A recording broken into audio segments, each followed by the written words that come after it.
capítulo 11.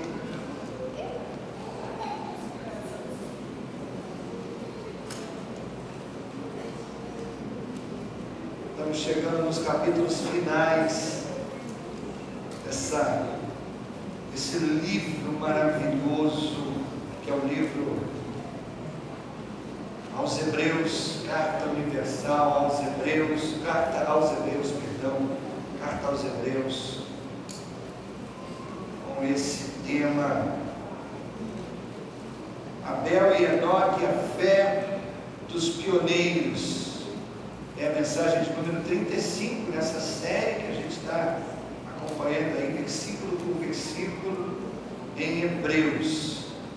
Irmãos, segundo o Google, se você fizer uma pesquisa no Google, existem milhares, mundo afora, de halls da fama, ou muros da fama, ou calçadas da fama, em todo o mundo. A mais famosa calçada da fama está lá em Hollywood, em Los Angeles, nos Estados Unidos.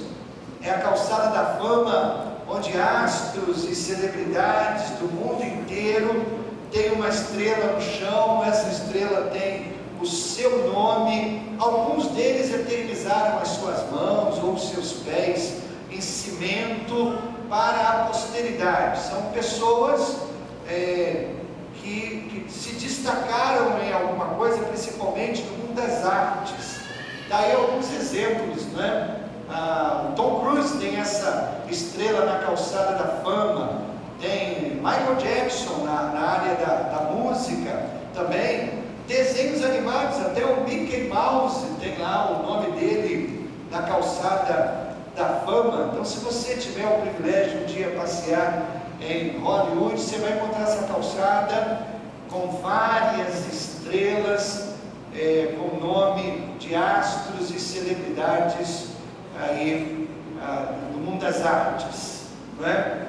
Se um dia o seu nome vir a constar na calçada da fama ou em algum hall da fama, parabéns por isso. Isso é uma grande conquista humana. Ali estão nomes de pessoas que se destacaram numa área em que eles abraçaram, não é? Então é uma conquista humana. Mas lembre-se, o hall da fama, a calçada da fama, ela é feita por nomes, tem nomes eternizados que foram lembrados por outras pessoas. Quem construiu a calçada da fama em Hollywood? Outras pessoas.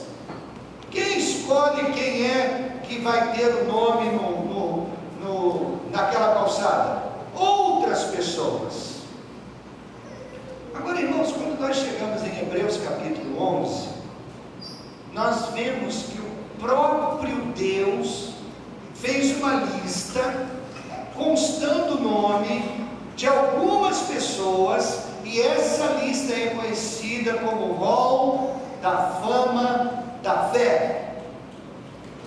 O hall da fama da fé. São 16 heróis da fé que são mencionados pelo nome, e mais muitos outros que estão ali incluídos, mas os seus nomes não foram listados, mas certamente passaram pela mente de Deus a figura, a imagem dessas pessoas que seus nomes não foram listados. Então eu quero dizer para você, se você não tem o seu nome inserido no hall da fama, como a calçada da fama, em qualquer outra lista de pessoas famosas, não se desespere. Por quê? Porque cada um de nós que temos fé em Deus tem o seu nome incluído nessa lista de Hebreus capítulo 11. Nas próximas mensagens dessa série, as últimas mensagens aí de 2018, nós vamos examinar a vida desses heróis da fé. E nessa mensagem nós falaremos sobre os dois primeiros, Abel e Enoque. Observe que a expressão pela fé, ela vai aparecer várias vezes em Hebreus capítulo 11. Então vamos aos versículos 4 e 7, que eles dizem assim: pela fé, olha só, Abel ofereceu a Deus um sacrifício superior ao de Caim. Pela fé, ele foi reconhecido como justo, quando Deus aprovou as suas ofertas. Embora esteja morto, por meio da fé ainda fala. Aí ele vai para outro personagem. Pela fé, olha de novo, Enoque foi arrebatado, de modo que não experimentou a morte, e já não foi encontrado, porque Deus o havia arrebatado. Pois, antes de ser arrebatado, recebeu testemunho de que tinha agradado a Deus. Sem fé, é impossível agradar a Deus, pois quem dele se aproxima, precisa crer que ele existe e que recompensa aqueles que o buscam. Só até aí, irmãos. Eu pensava em incluir Noé nessa mensagem, mas Noé é um personagem tão rico que eu reservei uma única mensagem para Noé. Essa semana eu encontrei uma definição de fé muito interessante. Você vai ter que parar, ler para entender. Ela diz assim: a fé é crer em Deus que algo é, quando ainda não é, para que seja, porque com Deus já é. Profunda, né? A fé é crer em Deus que algo é, quando ainda não é, para que seja, porque com Deus já é. Pegou? De novo, pense bem. O que é fé? Fé é crer em Deus que algo é, quando não é, para que seja, porque em Deus já é. Isso é fé. Quando a gente começa a passear pelo rol da forma da fé de Deus, feito por Deus, nós vamos examinar esses dois homens, Abel e Enoque. Então vamos ver primeiro Abel, adorando pela fé. Abel. Irmãos, adorar a Deus é uma responsabilidade muito importante. E Caim e Abel nos dão o primeiro exemplo de duas pessoas que se aproximaram de Deus com um sacrifício na adoração. Eles entendiam assim: olha, eu vou me apresentar a Deus, mas eu não quero me apresentar a Deus com as mãos vazias, então eu vou levar uma oferta. Eu quero adorar a Deus, mas ao adorar a Deus, eu não quero ir com as mãos vazias, eu quero apresentar alguma coisa. Então o escritor aos Hebreus nos diz no versículo 4: pela fé, Abel ofereceu a Deus um sacrifício superior ao de Caim.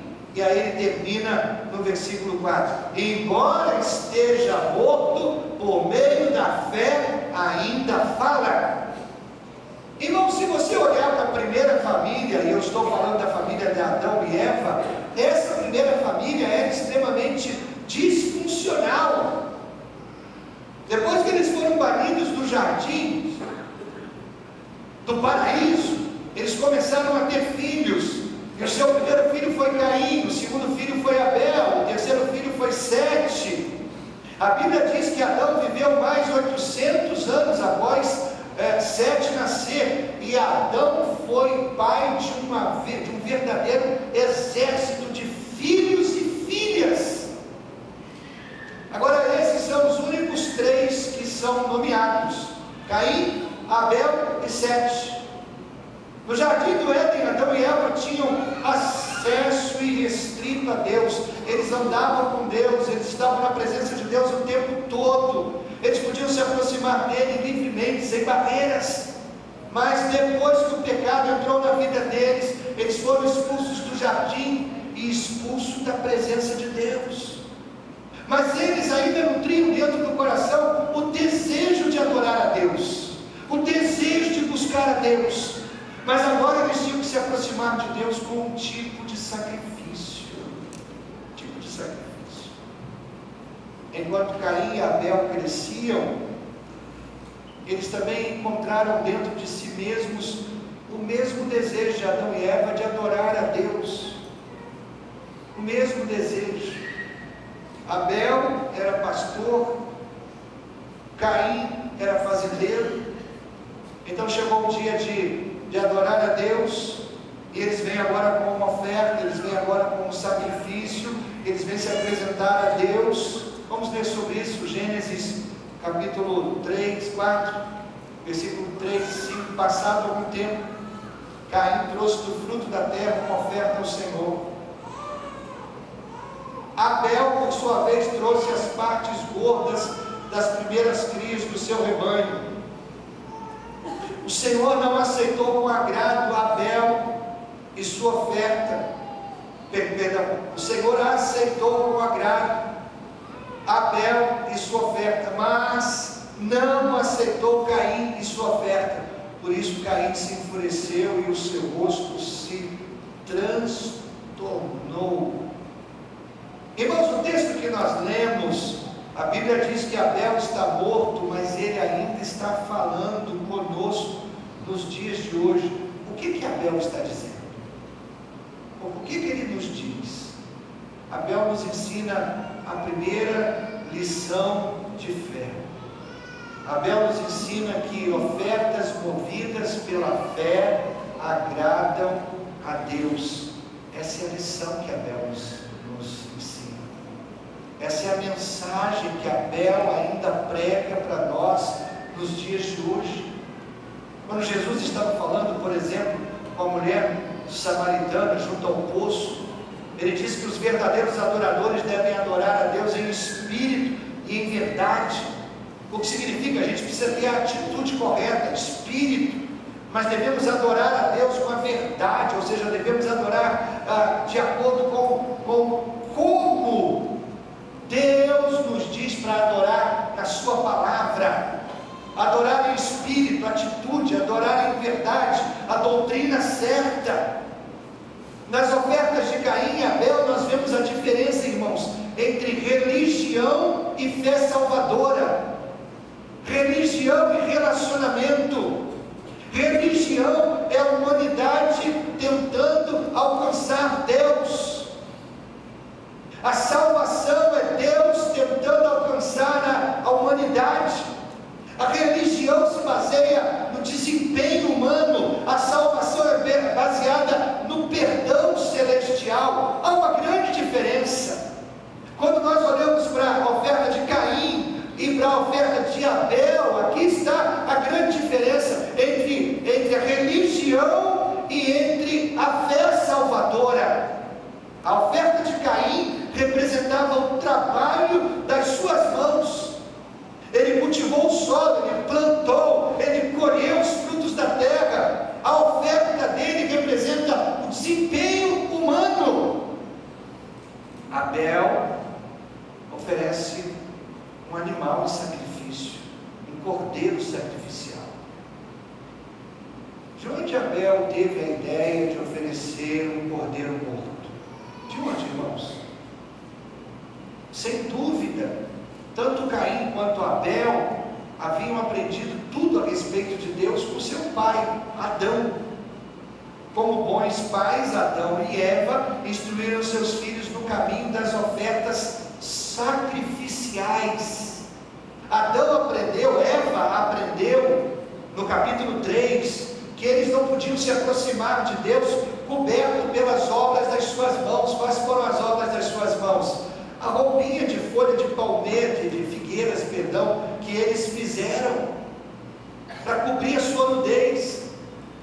Eles aprenderam que a única maneira pela qual a sua vergonha, o seu pecado poderia ser coberta era com peles de animais que foram sacrificados, peles de animais que tiveram seu sangue derramado, pele de animais que foram mortos, animais inocentes.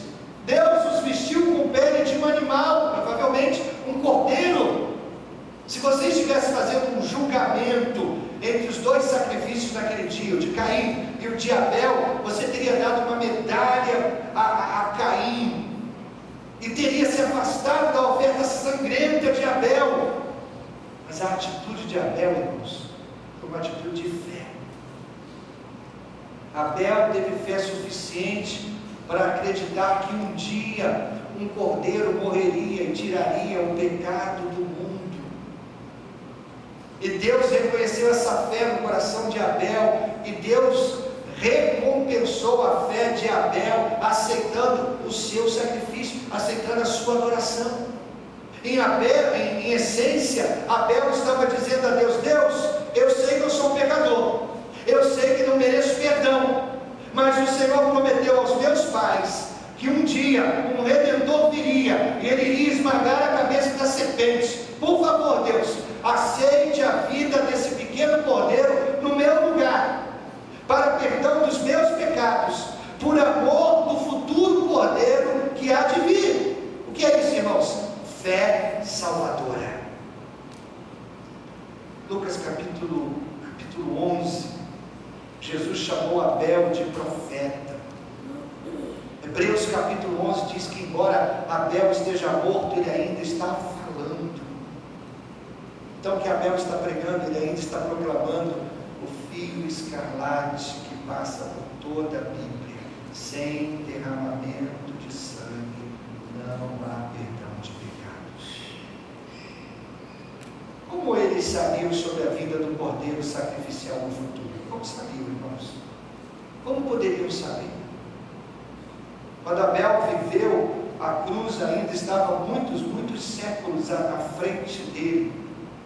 Você precisa lembrar de Apocalipse capítulo 13.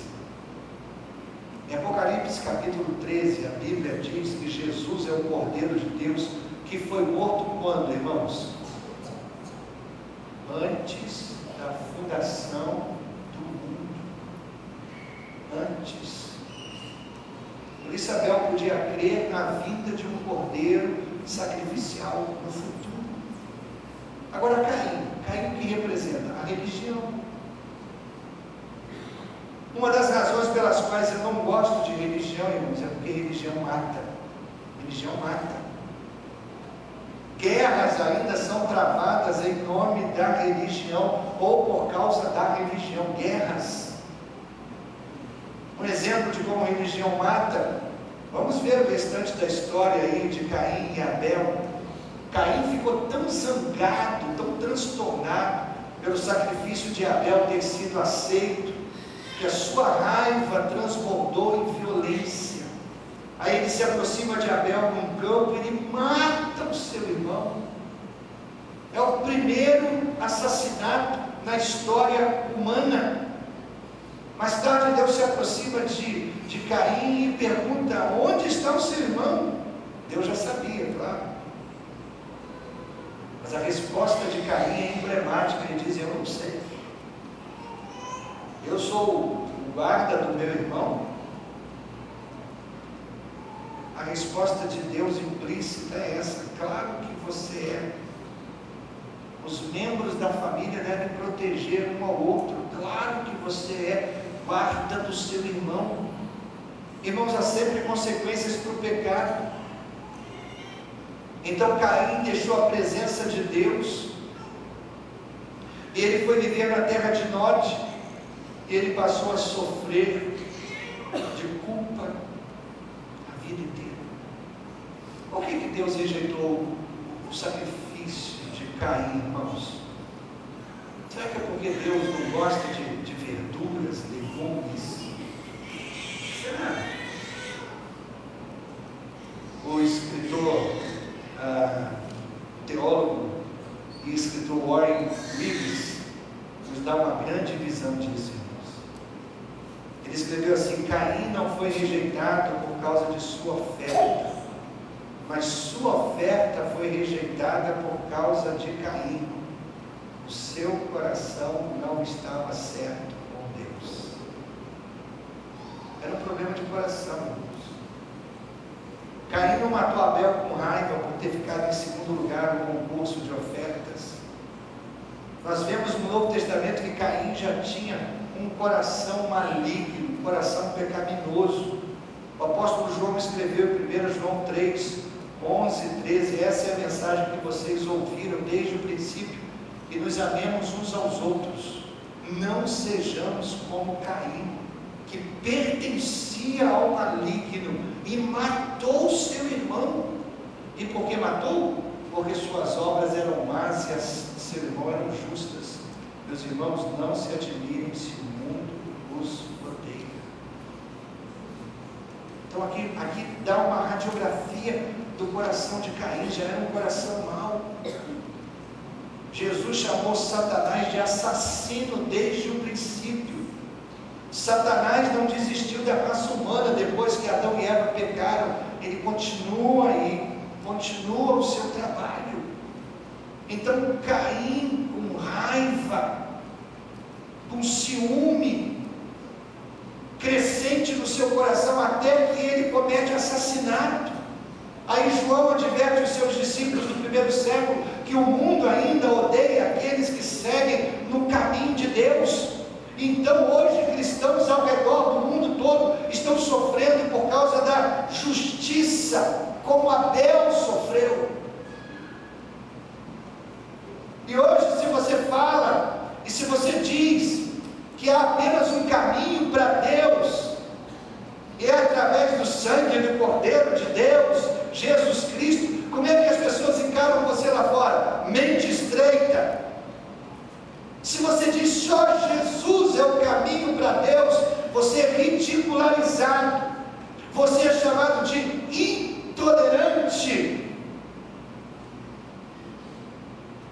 Então, irmãos, correndo o risco de ser chamado de mente estreita, intolerante, deixe-me dizer que existe apenas uma maneira de se aproximar do Deus Santo, e isso é através do sangue de Jesus Cristo. Não há outro meio, não há outro caminho, não negociamos isso, não abrimos mão disso, é o único caminho. O sangue de Jesus nos aproxima de Deus, e é por causa do sangue dele que nós podemos nos aproximar corajosamente diante do trono da graça de Deus. Então, sobre a adoração, a gente aprende com Abel. Agora, com Enoque, a gente aprende o que, irmãos? Com Enoque, a gente aprende sobre andar com Deus. Enoque, andando pela fé. Enoque, irmãos, é um dos personagens mais interessantes da Bíblia. Interessantes. Alguns chamam Enoque de o primeiro astronauta. É verdade, o primeiro astronauta, porque ele foi o primeiro homem a viajar para o céu. O primeiro astronauta. Foi tataravô de Noé. Então ele viveu durante um tempo de maldade global, mas ele era um homem de fé.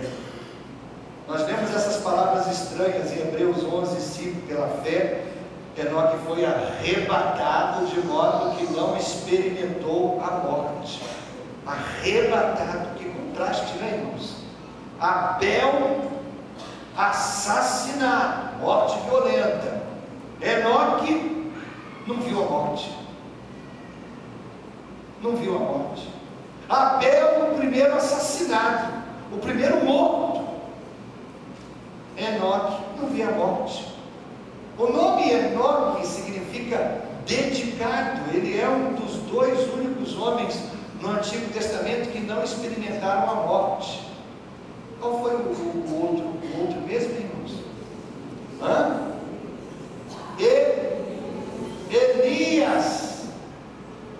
Elias e Moisés, irmãos.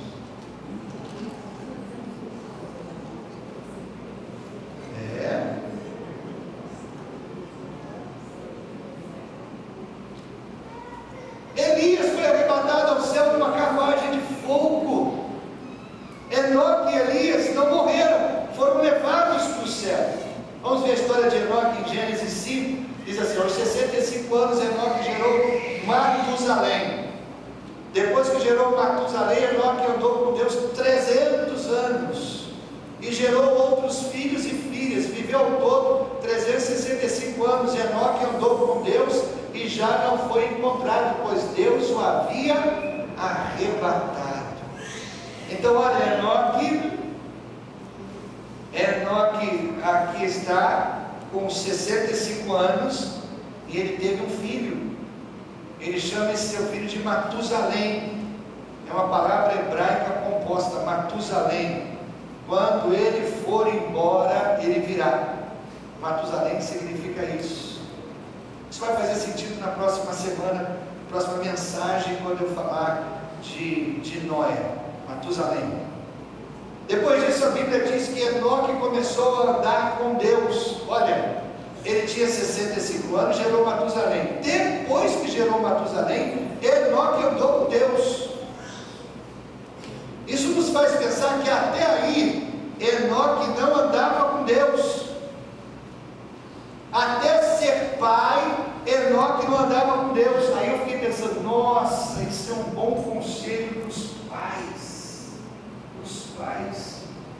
Querido, depois de ter um filho, você percebe, independentemente de como você viveu no passado, agora você é responsável pelo desenvolvimento espiritual de outra pessoa que não é você mesmo. Quando você tem pai, quando você é pai, quando você tem filho, você se torna responsável espiritualmente também por outro ser humano. Há 18 anos atrás, Deus nos deu nossa primeira filha, Mariana. E eu sempre disse que eu aprendi mais sobre Deus nos primeiros momentos, nos primeiros 5 minutos de Mariana nos nossos braços, do que eu aprendi em 5 anos de faculdade. Como a paternidade nos ensina. Então depois Deus nos deu Giovana. Aí nós percebemos que tínhamos a responsabilidade de criar as nossas filhas na doutrina e na demonstração do Senhor. E como isso é responsável e responsabilidade minha e de Valéria. É difícil criar filhos de pastores, é difícil, porque na verdade eles nunca têm pastores, tem pai. Então ao longo dos anos, embora eu não tenha sido perfeito, ou um pai perfeito, muitas vezes eu me lembro do quanto eu amo as minhas filhas, independente das más decisões que elas tomem, ou das más escolhas, ou enfim. Isso me lembra de Deus como um pai amoroso, um pai perfeito, que ama e me ama, mesmo a despeito das minhas escolhas erradas. Então, pais, o melhor momento para você realmente estar andando com Deus, estar andando com o Senhor, é quando você tem seu primeiro filho. E você deve se juntar a uma igreja, e você deve se envolver num pequeno grupo, numa célula, e você deve fazer parte de um ministério, e trazer o seu filho envolvido com as atividades da igreja, com os ministérios da igreja, com os ministérios, o ministério infantil aqui. Alguns pais são tão tolos, que dizem assim: eu não vou tentar influenciar o meu filho espiritualmente, eu vou deixar que eles cresçam, eu vou deixar que eles façam suas próprias escolhas. Querida, é como você dizer: eu vou plantar um jardim, eu vou fazer um jardim, mas eu não vou plantar nenhuma semente, nenhuma mudinha. O que você vai ter no final? Um monte de mato com erva daninha. Se você não planta a coisa boa, a coisa ruim cresce. Você tem que plantar boas sementes para ter um bom, belo jardim. Então, pais, mães aqui presentes, deixe-me dizer: se você não plantar boas sementes espirituais no coração dos seus filhos, há muitas vozes lá fora perigosas em nossa cultura que vão ensinar os nossos filhos a não acreditar em um Deus pessoal que criou o seu filho, que ama o seu filho e que quer salvar o seu filho. É isso que o Enem está ensinando. Você viu o Enem de domingo passado?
Deus do ensino, banindo o criacionismo do ensino. Eles só têm um lado. Como eles vão decidir? Se a escola está o tempo todo falando, é bacana ser homossexual, é moderno você ter uma sexualidade diferente, o marxismo é o que é certo. É isso, são essas sementes que estão sendo plantadas no coração dos nossos filhos, em sala de aula, todos os dias. Todos os dias. Aí você vai e você ousa não ter a responsabilidade de plantar a boa semente da palavra de Deus no coração dos seus filhos. Não se espante quando ele crescer e se tornar um incrédulo, porque é isso que o mundo ensina. Definitivamente, irmãos, já estava na hora do Brasil dar um basta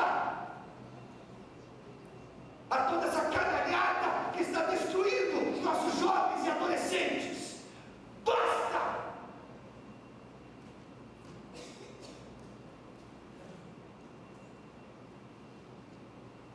Então, paternidade é uma ótima hora para você estar andando com Deus. Leva seu filho junto. Enoque andou com Deus por 300 anos, então ele simplesmente desapareceu. Deus o levou.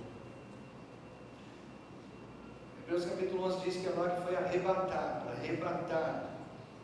A palavra grega aqui significa mudança. É uma palavra que significa também elevar o tom. O Felipe está tocando ali uma música e alguém quer cantar essa música, mas essa música está num tom baixo. Aí o Felipe altera uma nota para cima e o tom se eleva. Arrebatado significa isso, elevar o tom, ir para um nível superior. Você entende? Aqui está a lição de fé de Enoque. Andar com Deus cria uma comunhão íntima com Ele. Andar com Deus cria uma comunhão íntima com Ele. Claro, irmãos, andar com Deus é figura de linguagem, claro. É uma metáfora para um estilo de vida que você tem, onde você tem um relacionamento íntimo com Deus. Adão e Eva andaram, conversaram com Deus no jardim. Deus não nos salvou, irmãos, primordialmente para servi-lo. Preste atenção. Deus não salvou você para servi-lo. Ele tem uma inumerável companhia de anjos para servi-lo. Deus nos criou principalmente para ter comunhão com Ele. Comunhão. Deus não quer que você pense nele como uma força impessoal por trás do universo que não se importa com a sua vida, não é nada disso.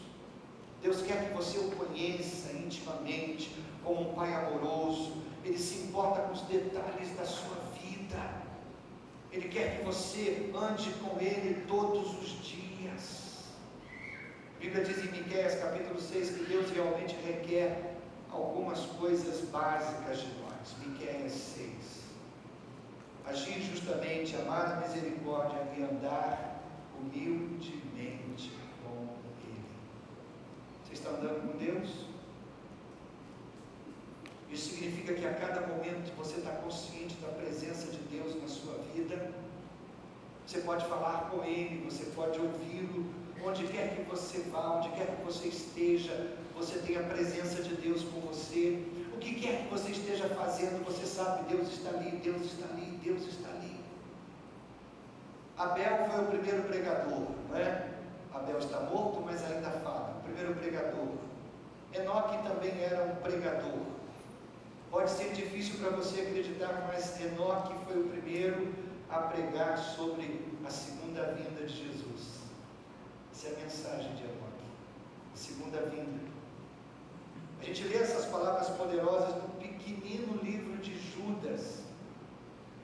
Judas foi sobre esses que Enoque, na 7ª geração de Adão, profetizou. dos falsos crentes. Vamos a Judas, olha só, Judas 1, 14, 15. Vejam, o Senhor vem com milhares e milhares dos seus anjos para julgar a todos e convencer a todos os ímpios a respeito de todos os atos de impiedade que eles cometeram. Então, irmãos, desde o tempo de Enoque, havia o ensinamento de que um dia o Senhor retornaria com 10 milhares de anjos para julgar a terra. Nós ainda estamos pregando, irmãos, a segunda vinda de Jesus. Mas você sabe o que realmente aconteceu com Enoque? Eu sempre imaginei essa coisa de Enoque ir com Deus. Eu penso assim, um dia Enoque saiu de casa e ele estava andando com Deus e conversando com Deus. E estava tão boa a conversa de Enoque e Deus. Enoque esqueceu a hora e ele não percebeu o quão longe ele havia caminhado. Eles continuaram andando e conversando e caminhando. Aí a noite chegou. A noite chegou e Enoque disse: pai, a conversa está tão boa, mas vou ter que parar por aqui porque já ficou tarde. É melhor voltar para casa. Aí Deus disse assim: não, meu filho, peraí, deixa eu dizer uma coisa para você. Nós estamos mais perto da minha casa do que da sua. Vem comigo. E ela foi. E a casa de Deus era tão legal, mas tão legal, que ele não quis mais voltar para a casa dele. Você entende o que é andar com Deus? Ele não estava mais na terra, ele estava no céu. Deus o levou. Ele foi arrebatado, ele subiu uma nota. Ele não morreu. Não há uma sepultura para você colocar um vaso de flores. Enoque é uma figura da geração dos crentes que estarão andando com Deus quando Jesus retornar. Você entende? Nós não vamos ter sepultura, gente. Eu e você, se Jesus voltar, não teremos sepultura. Nós vamos experimentar uma mudança num abrir e piscar de olhos. A Bíblia diz em 1 Tessalonicenses: pois dada a ordem com a voz do arcanjo e o ressoar da trombeta de Deus, o próprio Senhor descerá do céu, e os mortos em Cristo ressuscitarão primeiro. Depois disso, os que estivermos vivos seremos arrebatados juntamente com eles nas nuvens para o encontro com o Senhor nos ares, e assim estaremos com o Senhor para sempre. Seremos como Enoque. Num momento estamos aqui, no outro momento já não mais. Como está a sua fé hoje? Como está? Você tem uma fé de adoração como Abel? Você tem uma fé caminhante como a fé de Enoque? Você colocou sua confiança em Jesus? Uma das minhas histórias favoritas sobre fé é sobre um pai e um filho. Uma noite a casa começou a pegar fogo e o menino fugindo das chamas que vinham de baixo. O menino sobe as escadas e ele tenta fugir daqui e dali, e finalmente ele sobe a escada que dá no alçapão, e ele sobe para o terraço, e finalmente ele sobe para o telhado, e o seu pai está lá embaixo. E o seu pai diz: pula, filho, pula que o papai te pega. E o menino estava com medo, e ele dizia: não, papai, eu não vou pular. Pula, filho, pula, que o papai te pega. E a fumaça subia, e o menino protestou e disse: papai, eu não consigo vê-lo. E o pai disse lá de baixo: mas eu posso ver você, e é isso que importa.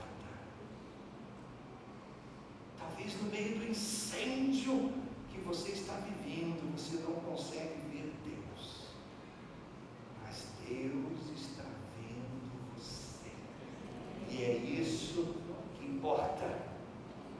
Talvez você não possa ver Deus com seus olhos físicos, mas Ele pode ver você. Então você pode confiar nele, no seu hoje